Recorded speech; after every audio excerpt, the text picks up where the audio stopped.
All right, welcome back everybody to Training Mode Tuesdays number 33. As you just saw there, Bobby Big Balls took that game one over Darrell too. They decided to start the set without without us on the mic, so we caught the very end of that game one. Bobby Big Balls doing Bobby Big Balls things, wouldn't you say? Yeah, he's ready for a game too. That one didn't count, except on the bragging, but that one didn't count. Yeah, all right, all right. This is just game one, part two. Game one, part two, as they would Yeah, say. yeah. The set is only starting, only just started. Yes, this is 0-0, folks. You didn't miss a thing. We didn't miss a thing. Uh, just wipe it from your memory. Hypnotized. You're wiping it away. But Falco or oh my gosh, I am a dingus right now. I was too busy doing Discord stuff right now. I wasn't even watching the match. Well, excuse me. Excuse me. I will hold that L.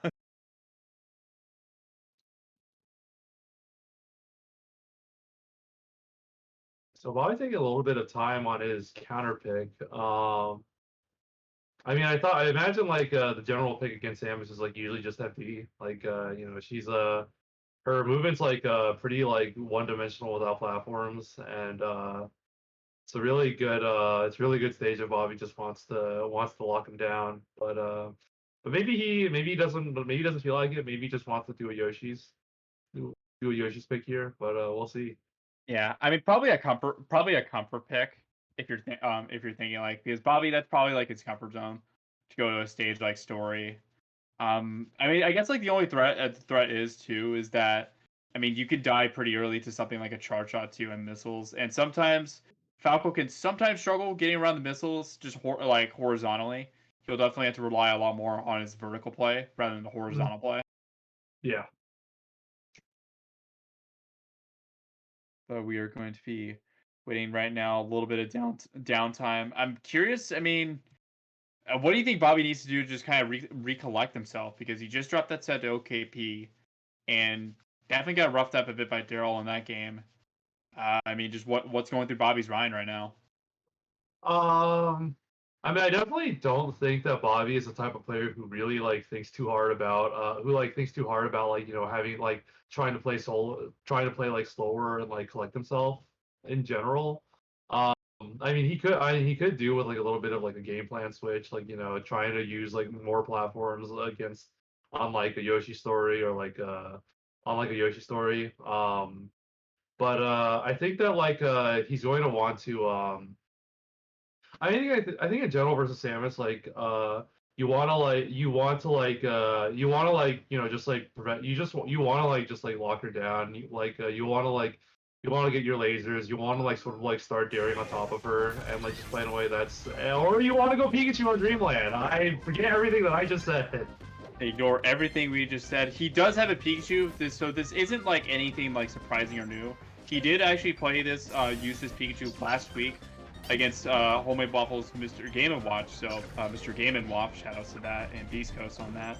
So I mean, this isn't just like some like random pocket. This is like a legitimate Pikachu. So this is definitely like So this is a really interesting pick here. I mean, definitely like Pikachu does a really good job of like moving around, of like maneuvering like Samus in neutral. But I think like the hard part here is like, what does Pikachu do to kill? Like, Yeah. yeah, he goes for that, right? He like tries to get like a raw pick with the up smash, but other than that, I don't know what he does to really, what other openings he has to try to close the stock out.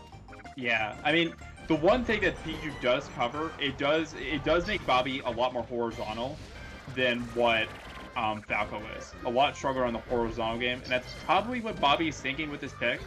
You know, he can go out there and overshoot in there, but Darrell's not having any of it. Yeah. Also really curious as to why he picked Dreamland. Maybe it's like, maybe it's the stage he feels most comfortable moving with Pikachu around, but yeah. That's like the other thing. I guess like the other thing is, I don't know. I mean, it's actually a good point. I mean, maybe he wants to rely on the top platform game a bit more because Bobby does have a tendency to do that. But Darrell's not letting him have it, really. He's kind of just staying put, staying chill. And usually, even though Darrell's usually an offensive player, he's letting Bobby come to him a lot of times. Yeah, definitely.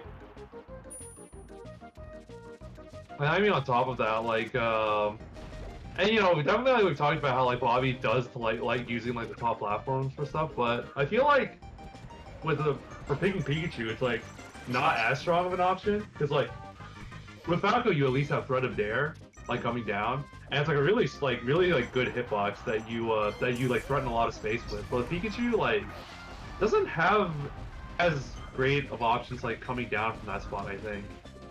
Yeah, Maybe Nair. Yeah, possibly. I mean, it's just not really. Like, it's not anything off the top of my head, and Darrell kind of cleanly opening it up right now. And would you say that, like, Darrell's pretty content with taking these trades? Yes, definitely.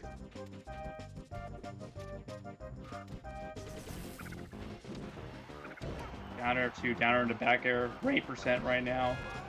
A strong charge up would probably kill if it's pretty close to the edge.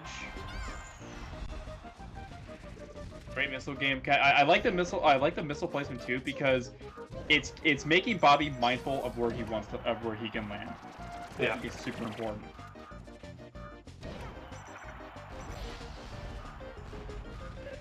Take that no relief to his stock, and if you're Bobby, I mean he's standing on that platform quite a long time now.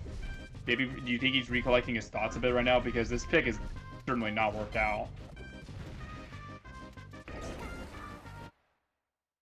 Yeah, it's yeah, that's understandable. Put out very strong charge shot there. Well, I don't think he was fully charged, and just but it hit, and then somehow the game is just over. It's crazy. The charge shot was just that strong. It was so strong, it broke the game.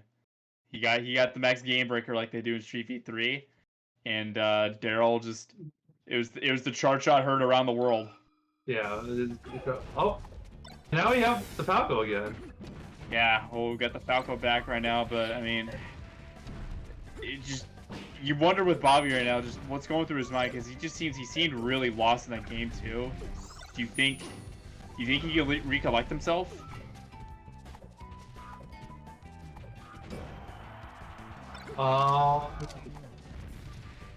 Even now, as we're a solid like 30 seconds into this game one, I actually can't really tell. Yeah, because it seems like, I mean, he's getting hits, but it seems like there's not really much of a purpose behind it. It just seems like it's just there. If that makes sense. Yeah, no, he was moving over like around pretty well on his first stock, but as you see there, he like very flagrantly threw his first stock away, and I'm not quite sure that his head is still his heart is still in this set, but he could always just bring it back. We'll see. Yeah, maybe riding on a bit of autopilot. Oh, when you're getting that though. When you're having tech flubs like that, that's not a good sign. Maybe he's trying to side B into a bomb. It would have been special if it connected, you know. Yeah, definitely right. You know, knowing Bobby, it's definitely not out of the question. He would definitely try to attempt something like that.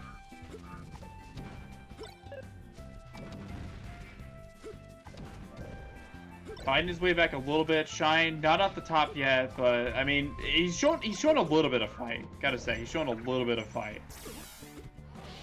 I mean, honestly, I would say that even with like how we might imagine that Bobby's feeling right now, like this is still like a pretty like dangerous set, and I feel like like if I was Darrell on this spot, I would like just be thinking really hard about how to shut down Bobby as quickly as possible while he's still playing like this. It takes one game too, like you say. It just takes one game and one win for Bobby to all of a sudden be like, okay, I can do this. So I mean, this game is this set's far from over, even with Bobby on his last stock. On his set stock right now. Yeah, I mean, this is, I mean, I like. Oh, the double down smash! Yeah, oh man, you don't see double down smash often too. Up B too. First time we've seen up B has shield. Does it again. I misses too. Here's Bobby's opening. How much can he get? Double jump down air too. A great DI from Darrell to survive too, but here comes that down. Here comes the rain of down airs too. And like I said, even with Bobby like sort of playing like kind of recklessly, it's a still scary spot to be in. Like, and now that he has that game, like maybe this is the part where Bobby's like, I can beat this guy. Yeah, I mean, just it just takes one. Just takes one. It's like Bobby's on the board. It's like okay, I can, you can get into a rhythm right now. And it's just, I mean, it's gonna be interesting to see where this game goes, where this set goes from here. Because, I mean, you gotta win them ugly sometimes, and that was certainly, you would say, an ugly game that Bobby won. I would say so, yeah. But those are definitely. I mean, that's when it's like. But that's also when the sets get scarier. Like Darrell like had so much control in the games before, and then suddenly his opponent's kind of going ballistic on him, and he can't really he can't really tell what Bobby's trying to do now. So it's like a lot harder to get those really big callouts of Samus on him. Yeah, most definitely. I mean, where do you think Darrell goes in this case? To counterpick. Um, Found the dreams. Spinda in the chat call it. Shouts to Spinda. Yep, Very shouts. good call there. Yep, yep. Really good Fox player. Always a homie too. Shouts to Spinda. I've actually known her quite a while. Mega homie. Getting into this Found of Dreams, I'd say probably the right pick. Would you say? Yeah, definitely. I remember this being Ducks like especially like Ducks favorite stage as Samus in general. Like just like counterpicks it and like almost like every matchup against like any character. Just like Samus has a lot of like really good tools to like handle the variable platform heights. Yeah, most definitely. And I gotta say too, Bobby looks significantly better since compared to this game 3. He looks significantly better, and you could say he's definitely gotten a confidence boost. Yeah. Oh wow, the great off attack on the Nair there. Yeah. Oh man, making it hard for Darrell to get anything started there, and I don't know. Maybe like you said, you sense kind of the set shifting a little bit. 'Cause I think it is. Yeah. Downer parade that Bobby is always well known for coming out. Loses his stock there, but boy, he definitely got a lot of extra credit. 105. Up B2. Wow, gets a favorable tree on the up B. You don't see it that often. Darrell up Bing again right now. Yeah, I almost feel like that I almost think like the first like 2 games like kind of threw off like Dale's rhythm because it's like then it's like okay, Bobby's not like necessarily like playing and he's like kind of just like letting Dale take these games. But now that at this point and Bobby's suddenly like playing the game again, Daryl's kind of not ready for it. Yeah, it's like you think like Bobby was in. Oh man, he gets called out for his 4B. Wow, I mean, you're right. Maybe like Bobby was kind of like thinking a little cloudy a bit just in his head right now. It's like, oh man, what can I do? What can I do? And he just he gutted that game 3 out, and all of a sudden it's like, okay, never mind. This is how you beat Samus.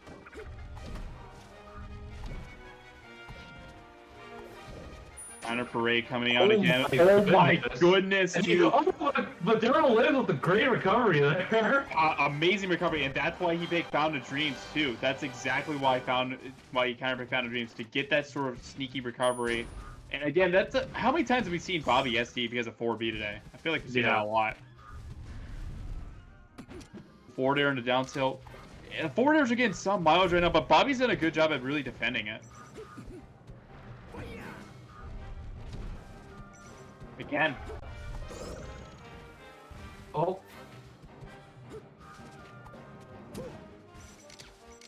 Yeah, Bobby, and you notice that also too, at the top of the platform game, he's utilizing a lot of the platform, almost getting Darrell to reach. Like, you have to come to me on this platform right now.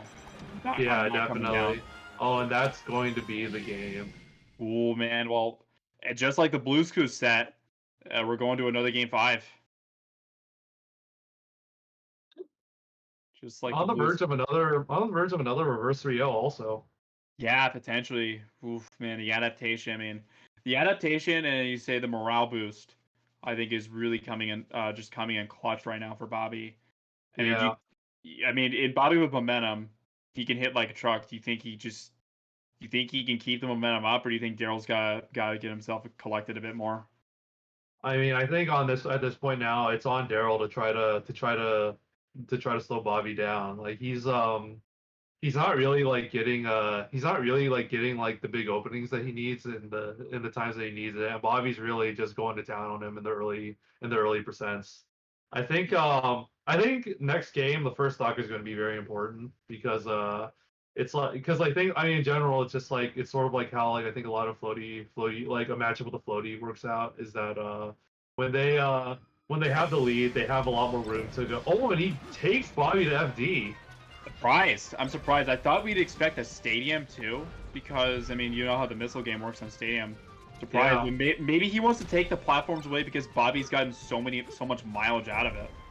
Yeah, definitely. Yeah, definitely. That's like a really oh my god.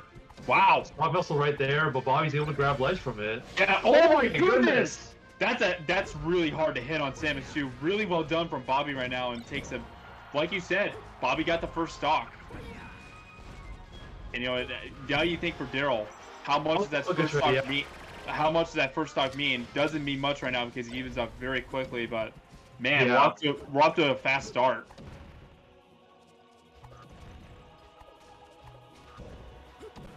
Yeah, I like the bold play from Darrell to try to pick the stage. Decided that you know he values taking away Bobby's use of the platforms more than he values his own use of the platforms. My goodness, dude. He was reaching a bit. He was reaching a bit too. That never misses, and he just dies for that. He fumbled the bag. He fumbled the bag a little bit too. That's such a tough break because that was kind of a gimme edge guard, wouldn't you say? Yeah, definitely. Yeah, it looked like a moment where like he's just like I have it. I need to hit this, and then he just choked it away at the very last second. Yeah, that's a big stock swing too. It's like now Bobby, how much can you take because he kind of was given a gift. Yep. And I mean now Bobby really taking advantage of the stock lead, playing the advantageous position well, and forcing Darrell to and Darrell's sort of like forced to try to make these like risky like trade opportunities that are going in Bobby's favor right now. Yeah, gets stuck there, but man, you definitely think in the back of your mind that Darrell could have had this lead. Oh my goodness! Oh, but the down smash, the back air. No short shot. No short shot needed too, and just like that, Darrell turns it around. Now it's Bobby. Now Bobby's got to dig deep too, and he's got a full charge shot on deck too. That makes it even scarier. The downer's coming out too. He gets it too. Oh my goodness! What more can you want? And now we're out here at last stock. Tries to catch Bobby out there with forward air. It's like the first time I've seen Bobby really get some grabs too. Wouldn't you say? Oh yeah, definitely. Ooh, bit of an opening right now. 39%. I don't know. Why do I feel like if it takes one down smash, Bobby's in big trouble? No, it's definitely a situation that Bobby has to be aware of. But the downers have been getting a lot of mileage too. Could it lead to be in the actual stand? Oh my gosh. Darrell's trying so hard right now to get that really tight opening. Bobby's not letting him have it. And is that it?